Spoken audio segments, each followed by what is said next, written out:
Comment avez-vous vécu cette aventure? Chimène Badi. Je l'ai vécu comme un cadeau. C'était d'abord très agréable d'être avec des enfants, c'est quelque chose que j'aime énormément. Le fait de partager la même passion crée des liens encore plus forts. J'ai été tout simplement émerveillé du moment que j'ai vécu. Voir des jeunes nous proposer des prestations à la hauteur de celles que j'ai pu voir, c'est époustouflant.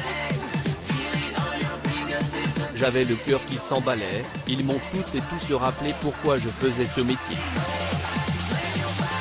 En même temps, il y avait une forme de responsabilité mais pas lourde.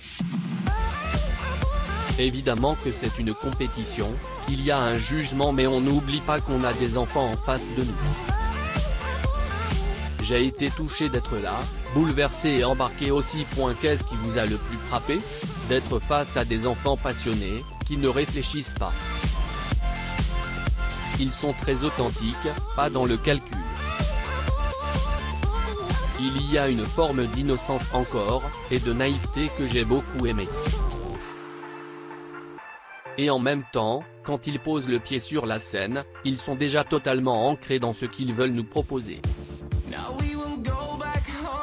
C'est peut-être pour cette raison qu'ils paraissent à l'aise.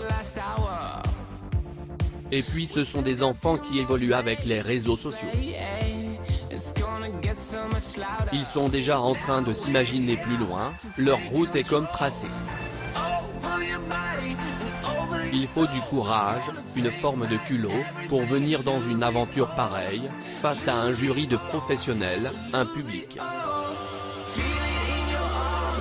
Il y a de quoi être déstabilisé. Pour autant, les enfants viennent et gèrent vraiment de façon très professionnelle. Un jury n'est jamais une position évidente. Qu'est-ce qui vous a guidé dans cette mission? Je souhaitais ressentir quelque chose de vrai, de sincère et d'honnête dans les prestations. J'avais également envie de lâcher prise, que l'enfant qui chante en face de moi ressente du plaisir, qu'il s'amuse parce que c'est important. J'ai fait, bien sûr, attention à la technique mais ce n'est pas le plus essentiel. L'émotion prime sur tout le reste. Et parfois, il y a des coups de cœur, on s'emballe, il se passe quelque chose qu'on ne peut pas décrire.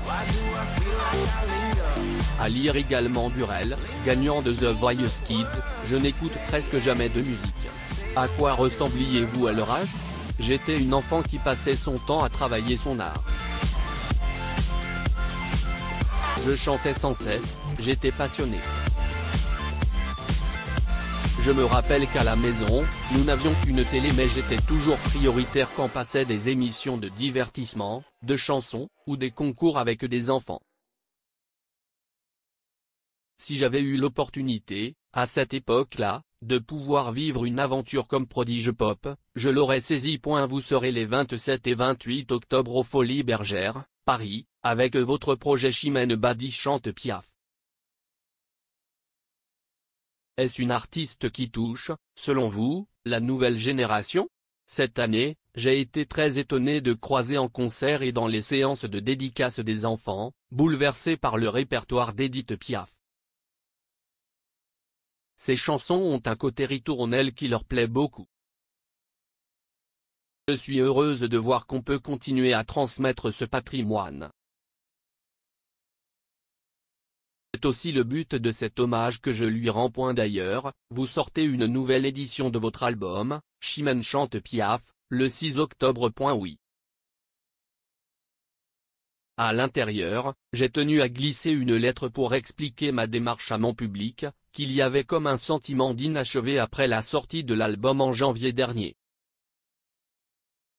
Cet engouement autour du projet m'a porté.